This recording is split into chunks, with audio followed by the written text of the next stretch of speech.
Hello, everybody. Welcome back to the midcast. How is everyone doing today? I am back after a little bit of a break. I had gone on a trip last week, so I could not put out an episode last week. So, my plan is to basically release an episode a week and also put up the YouTube video at the same time. So, it's not going to be like, oh, one day it's going to go up on the podcast, one day it's going to go up on YouTube. I'm planning to do it simultaneously, excuse me, which is the plan, because right now I'm super free. I'm sitting at home not doing anything, but eventually when I do get busy, I won't exactly get time to sit and record and edit every 2 3 days. I can edit and sit and record every 2 3 days, but that'll be for the sake of releasing once a week. So this week we are going to be talking about The Godfather Part 2. Before we do start, and this is such a bizarre coincidence, but apparently the actor who plays Sonny Corleone in The Godfather Part 1, and he does come in The Godfather Part 2, which is what we're talking about today.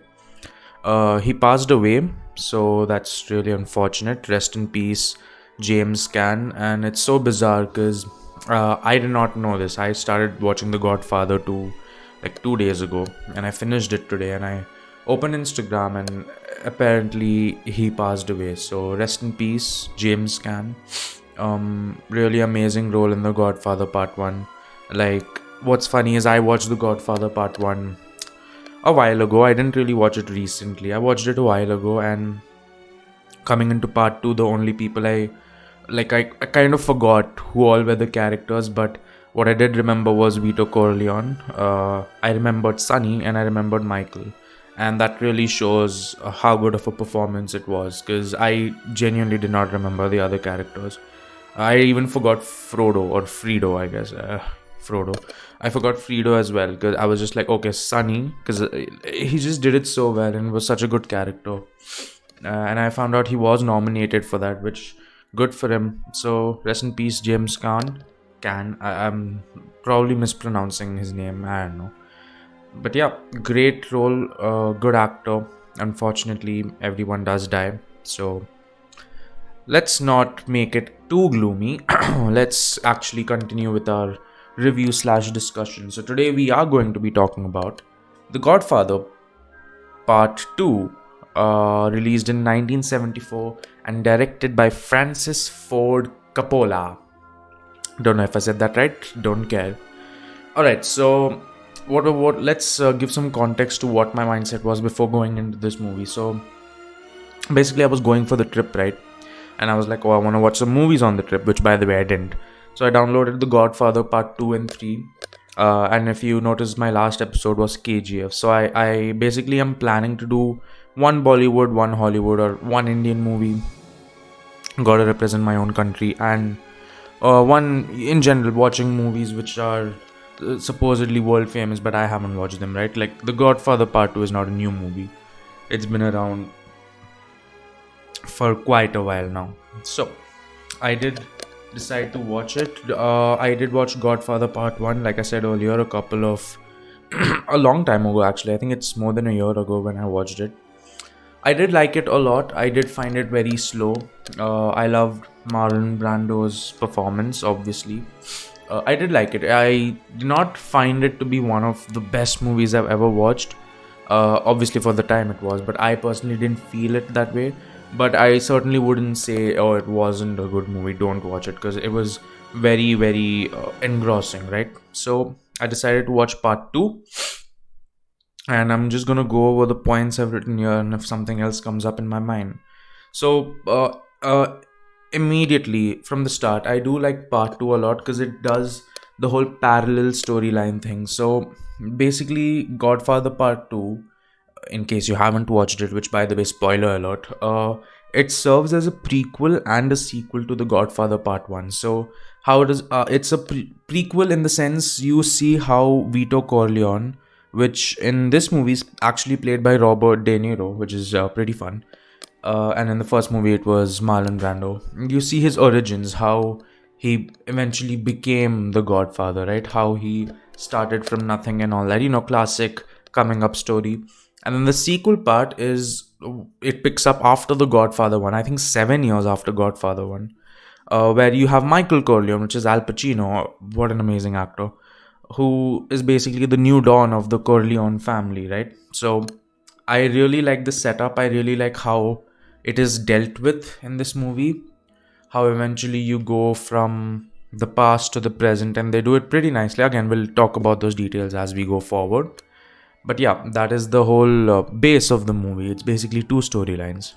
So, right off the bat, I found the starting of the movie very interesting because the movie starts off with when Vito Corleone, which by the way, Vito Corleone is the godfather from the first movie. I'm gonna say the name right. And Michael is Michael. Like, again, if you've not watched the movie, you're probably not going to watch as well. You just like to listen to me talk about the movie. That's fine as well, right? So, Vito Corleone, you see the origins when he's 10 years old and how his dad insults the mafia and literally almost all of his family, well, almost all of his family gets killed. His dad gets killed, his elder brother gets killed, and then his mom she gets killed and she tries to save him. So he's the only boy left. He moves to America from I do not know where these places are, from Corleone. So his name is not originally Vito Corleone. It's Vito Andaloni. Again, I'm so sorry. I'm fucking these names up so bad.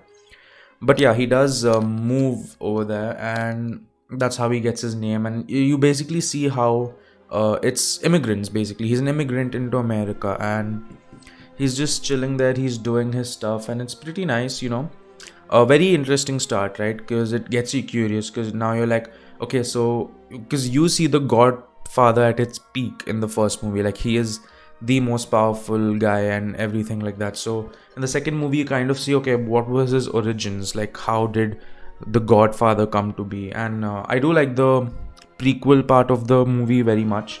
It's kind of nice. It gives you like more depth to the character of Vito Corleone, which I think is nice. Was it necessary? I don't think so. Like, if you ask me, do you think I wanted to know more about the backstory of Vito Corleone? Not really, but I'm not really complaining either. Like, it's nice to have backstory, I mean, it wasn't a very lore driven character in the first place, but it's always nice to see the origins of it. Plus, we got to see Robert De Niro in the same movie as Al Pacino, even though funnily enough they didn't actually share a scene until Heat, which was released in 1995, and this was released in 1974, which is funny. I have watched Heat as well. Incredible movie. Alright, so the first act, or can I say the first act? The first I'm gonna basically talk as the movie goes on, right? So it always goes from past to present to past to present to past to present. The first part of the present is very, very engaging. I found it so entertaining. You basically are like, okay, here's Michael, here's 7 years later. You get reintroduced to all the characters, and it's really great. And he does try to get there is an attempt on his life. Okay, I don't know, English is becoming a bit hard for me, right? There's an attempt on his life, and he does escape. No one gets hurt, but very engaging. It's very entertaining throughout, very well paced actually. I really like it. I like it a lot. I apologize. I found it very hard to breathe over there for a second. Like, I think I blocked my lungs. I just opened the... Alright, that's better. I opened the window right now, so if you can hear some other background noise, I'm so sorry. Anyway. God, why am I speaking like this? The gloomy opening really set me down, man. I'm just like, Anyway, so yeah, De Niro does an incredible job of replicating, Vito Corleone, basically Marlon Brando. He does it so well. The way he talks, I mean, that comes later in the movie, but the way he talks, the way he sits, even he's got the raspy voice, Michael, the raspy voice which Marlon Brando did. Robert De Niro gets the voice down as well. So every time he's speaking in Italian, you can hear the rasp in his voice. I can't do the voice. It sounds like I'm mocking it, but I'm not. But yeah, really, really good job by Robert De Niro. It really nails the character. It doesn't feel like, that can't be Vito Corleone. What the fuck? It doesn't feel like that. It really does a good job. He does a good job of replicating what eventually becomes the Godfather. And the movie really draws you in. I have to be honest. If we're talking about is the movie fast paced, slow paced, the first half of the movie, well, I guess more than the first half, but it is very entertaining. I'm so engrossed in it. Again, it does a really good job with the whole past and present storyline, timeline stuff. So you're also engaged in the present storyline, which is with Michael, but then you also get engaged in the past storyline because they do it in a way where it doesn't feel like, oh, great, we're going to a flashback. What's the point of seeing these things when we know, like, we are in the present, so these past things don't really matter, and it's not really like it doesn't really reveal something which is revealed in the present. It doesn't try to do that mindfuckery stuff. But it does it really well, and you don't feel like, oh man, I kind of want to see what's happening in the present. Like, you feel involved in both the storylines, which really good job on that. The past storyline settings are very nice. If you're talking about, okay, I like, if you want to appreciate, the beautiful shots of this movie, because every movie has that really good cinematography, right? In this movie, it's definitely during the past storylines, there's a lot of moments there where you're like, damn, the camera work is so good, or damn, the costume design is so good, because obviously it's set in the past, and this movie was made in 1974, so really this entire movie came out in the past compared to 2022. This is like, how old is this movie? Jesus. 82, 92, 2002, 2012. This movie's 50 years old. Actually, it's more than that. Yeah, because, or maybe, I don't know math. Alright, but it's almost 50 years old, I believe. Again, I'm not gonna bother cross-checking again. But yeah, it feels very rustic. Oddly enough, even when it's going to the past, I feel like there's like a weird graininess to it. Now, I don't know if that's just my brain convincing me, oh yeah, this really is the past, or they actually do something to the film which makes it look a bit older. But it's effective. It really is. I certainly enjoyed watching it, and I was like, huh, that's really nice. One strong point of this movie, which again I've been going on about it in different points, is does a good job of balancing the past and the present. It has a very good transition from the past storyline to the present storyline. Like, something happens in the present and then it goes into the past. The transitions are not like super crazy. Like, it's not, modern. If you've seen modern films, you have transitions where if you flip a coin and then the coin lands, but turns out it's like a pool in a hotel. It's not those kind of transitions. Back then, you didn't have those kind of things. It's just a simple Microsoft PowerPoint transition where it just goes. But it's still fun. Like, and then the music kicks in and you're like, oh, we're in the past now. Again, I feel like it becomes more grainy, more rustic, which, I guess is, again, maybe my brain's playing games on me, but it was really fun. I like that a lot. Okay, yeah, so if I have written here, I read out points what I've written, right? So one thing which I can complain about this movie, because I don't think it's a perfect movie, right? I believe no movie is perfect. There's always going to be a movie which has something or the other which is bad. And I personally, to a point, I was like, there's nothing wrong with this movie, because I only wrote good things about this movie. I was like, okay, this is pretty good. This is pretty good. I was not feeling like anything's really bad in this movie. I was like, holy shit, this is a really good movie. But it is a really long movie. Now, obviously, old movies are long, right? This movie has an intermission at around the 2 hour mark, which I was not expecting. Like, it has a proper fade to black and intermission, which is pretty good. It's not good. I mean, it's pretty, I don't see that in movies anymore. Not in Hollywood movies, at least. So this movie has the intermission at the 2 hour mark, and all the way up until the intermission, the movie is actually entertaining. Like, I'm not even exaggerating. I did not feel, thank God the intermission is here, because I didn't even know it was there, but still, all the way till the intermission is when the movie is like, you know what, this is a pretty fucking good movie. And unfortunately, that's when it drops. I feel like the movie becomes significantly weaker after the intermission. I guess you could say second half, but it's kind of weird because the movie is 3 hours long and the second half is not 2 hours, even though the first half is 2 hours.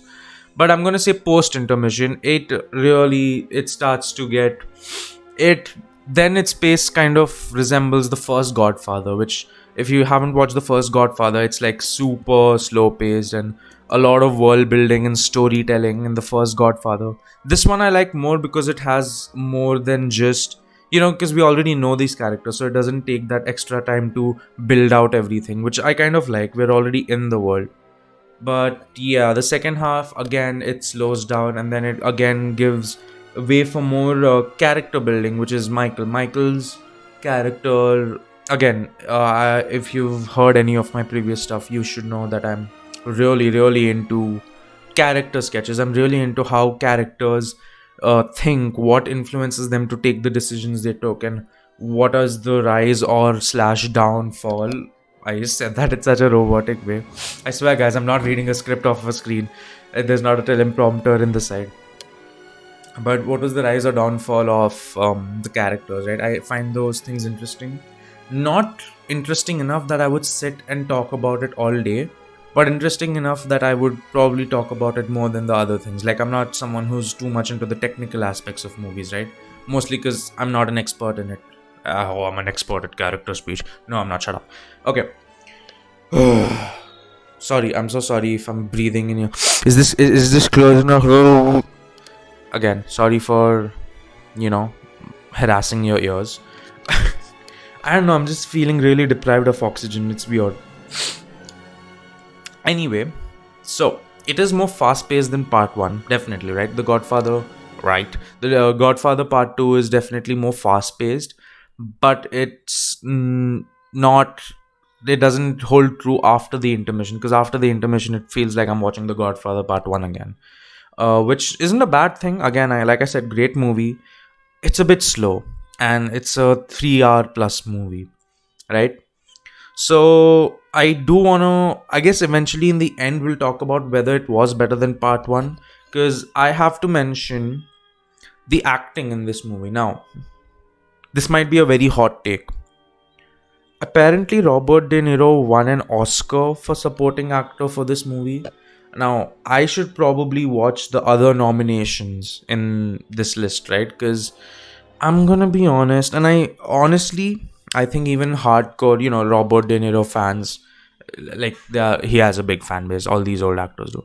I'm sure even hardcore De Niro fans would agree. Like, De Niro has done so many better performances than this. This is the performance he got an Oscar for. Are you sure about that? Like, he got an Oscar for what he did in this movie. I feel that's very, very like, I don't want to say he didn't deserve it, because obviously it's Robert De Niro and we've all seen what he can do. But I'm also like, well, did he really need it for this movie? I'm sure no. I have watched movies where he absolutely kills everything he's doing. He's doing such a good job at acting, but he's not gotten Oscars for that. Like, he actually does Oscar-worthy performances in some of the movies I've seen. And then you have this movie where it's like, he does the bare minimum. Like, I feel like some other, Robert Duvall, who plays Tom, he does the same as Robert De Niro in this movie. I know, this is so stupid, and anyone who's watched the movie or is a big fan of this movie is probably pinging my location ready to kill me right now. But I'm just saying, like, it's kind of unfortunate that this is the movie which Robert De Niro got an Oscar for. And what's even more unfortunate is Al Pacino did not get an Oscar. I don't know if he was nominated, actually. Let me check that. Hold up. Was Al Pacino nominated for The Godfather 2? Yeah, he was. He was nominated. He was nominated and he didn't win. That's okay. Again, I don't know what the other nominations were, right? Al Pacino is such a powerhouse in this movie. Like, okay, so fun fact for you guys. Al Pacino did not attend the Oscars for the first Godfather because he was annoyed. He was like, I did a lot of work. I want to be nominated for Best Actor, but he was nominated for Supporting Actor instead. And he was like, fuck this shit, I'm out. I don't think he was even nominated. I'm not sure about that. But then genuinely feel like he didn't really do much in the first movie for him to be nominated. But like that argument can certainly come into play here. He absolutely kills it in this role. It is such a good performance. And it's not. And here's the thing. I feel like these days, if you go to social media or anywhere, mostly social media, and you see a lot of these good performances are considered yelling. Like if someone is yelling at the top of their lungs and crying and doing a really good job of crying, they're like, oh, this is the greatest actor ever. Just give him an Oscar. Like every time you see best moments of actors, it's always when they're yelling at the top of their lungs and having a breakdown. That is not called a good performance. I really don't understand why that has become like, oh, that is a good performance, where people are just yelling and running around. It's so fucking stupid. This types of acting, there are some cases where that actually is really good. But this is subtle acting at its best. So if you don't know what subtle acting is, movement of eyes, the way your body posture moves, the way you're looking at the character, like you really embody the character, right? The way you look at other characters in the movie, the way you deliver your lines, very subtle acting. It's not over the top. You're not yelling all the time. It's not Al Pacino in Heat where he's on cocaine. It's not like that. He absolutely fucking kills this role, right? And it's not just a stoic emotion either. He mostly, you can see the seriousness in his face. You can see the sadness. You can see the anger. It's so beautifully displayed. I have never seen. Okay, maybe I have, right? I was about to say I've never seen someone act like this, but I certainly have. Not this good. I have seen Al Pacino performances. Do I think this is his best performance? Maybe. I kind of debated because he's done so many other roles, which I'm like, okay, this one's better. But okay, but if you're talking about Oscar worthy, now that I do know he was indeed nominated, like Oscars have been snubbing actors since the 1970s.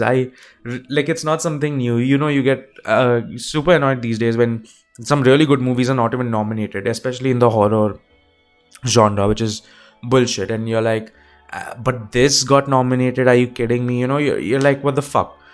Al Pacino really did get snubbed. I'm so upset in a way that he did not get an Oscar for this. Again, I haven't watched, what is it, the Scent of a Woman, for which he finally won an Oscar. I'm sure he does a great performance as that as well, right? But this is really, really incredible, and I am so upset that I'm also upset that Robert De Niro got an Oscar for this movie, but Al Pacino didn't. It was almost like they were like, okay, we're gonna give the best actor Oscar to someone else, so as compensation, just because this movie is like so revolutionary, let's just give it to Robert De Niro. Francis Ford Coppola won Best Director. Again, I don't know the other nominees. I don't know if he deserved it.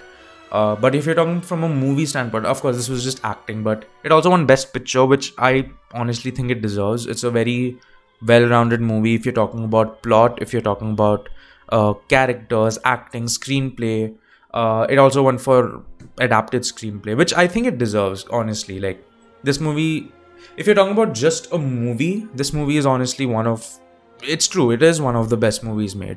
It's not one of my favorite movies I've ever seen, but I can see it's definitely a contender for, really, really good filmmaking. Acting, though, I feel like Al Pacino absolutely carried this movie. Like, it's not that the others were not acting good enough or the acting was bad, but Al Pacino was just so much more better. He was literally on another league. Like, I'm not even saying that as a joke. He was 2 tiers above everyone else, including Robert De Niro, which I'm still annoyed or surprised that he did not get an Oscar for this, which is such a big snub. And coming to the last part of our discussion, because these discussions are small, I don't really have a lot to talk about, like, unless I have someone with me. Like, if you didn't see the last episode, I had a guest on the podcast, and and my good old friend Kevin actually did listen to the end. I'm gonna stop mentioning him because I feel like even if he's listening to this, he feels obligated to, tell me stuff. But I'm so happy. He's truly, some people really do like supporting, and I appreciate that. But I did put KGF and it got 43 unique viewers. Now you're probably like, it got 43 views. I know that's not a lot, but considering I am no one, 43 views is a lot for me. And these Hollywood movies don't really do that well on YouTube anyway, because it's like, I'm a guy in India talking about movies made in America, which are not even new. But that's fine. I kind of want to go with what I watch and what I like to talk about. I don't really want to cater to what really pops off.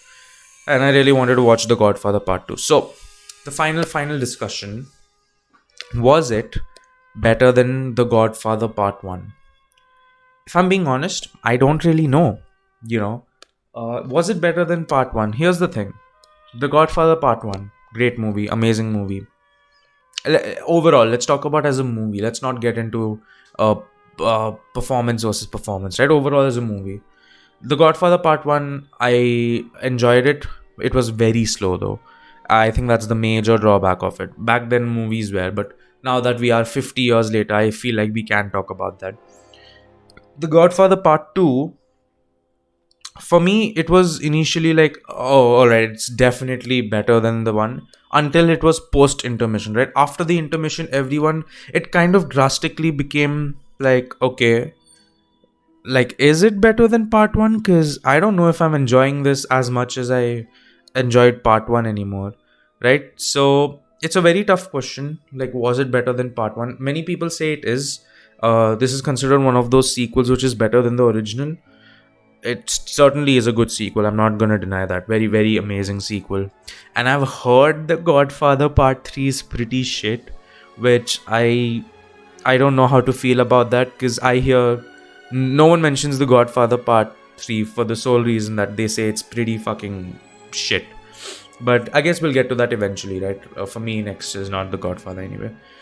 But if you ask me personally, I want to say yes, it is better than part 1, mostly because pre-intermission the movie is really good, right? It really does a very, very good job. Like I said, between the prequel and the sequel stuff, it does a good job. Al Pacino is doing great, all of that stuff. But overall as a movie, I feel like, I don't know, I still like part 1 more, right? So I'm a bit confused. Let me know what you guys think, who all are listening to this point.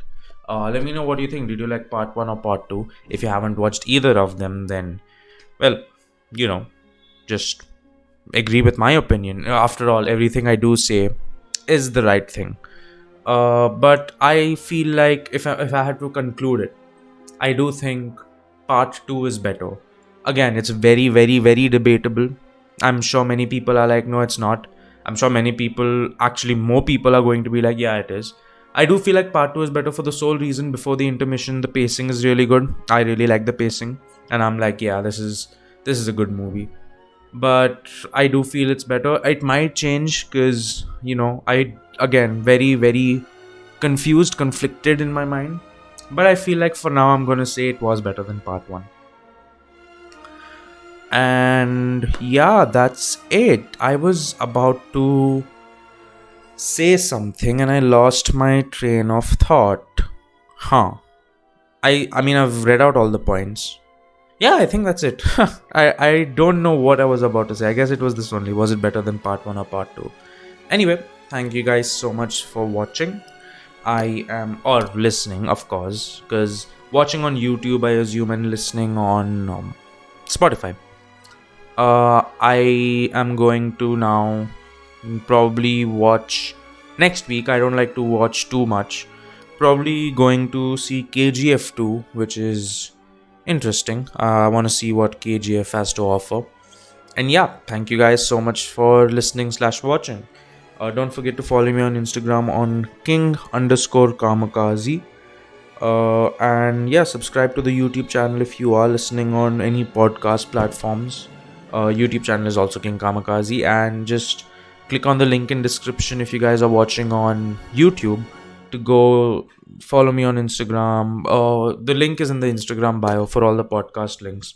Anyway, thank you guys again, and I'll see y'all later. Bye.